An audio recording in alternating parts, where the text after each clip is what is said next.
kuishi maisha ambayo ni ya kuwatumikia watu, na hasa kumbe maisha yao yalikuwa ni ya kuelekea nchi ya ahadi ambayo Mungu aliwaahidi wao, ambayo ni nchi ya Israeli ya asali na maziwa, ambayo ni nchi ya furaha na tumaini jema.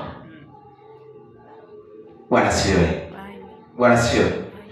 Kwa hiyo wana Israeli baadaye walipokuja kupewa ile nafasi ya kutoka katika nchi ya utumwa, ambapo Mungu akaongea akazungumza na Musa ya kwamba nenda ukatoe wanangu katika nchi ya utumwa ya Misri na uwapeleke nchi niliyowaahidia mimi, ambayo ni nchi ya Israeli.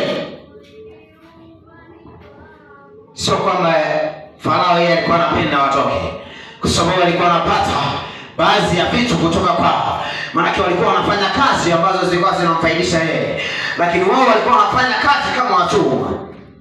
Lakini Mungu hakutaka iwe hivyo.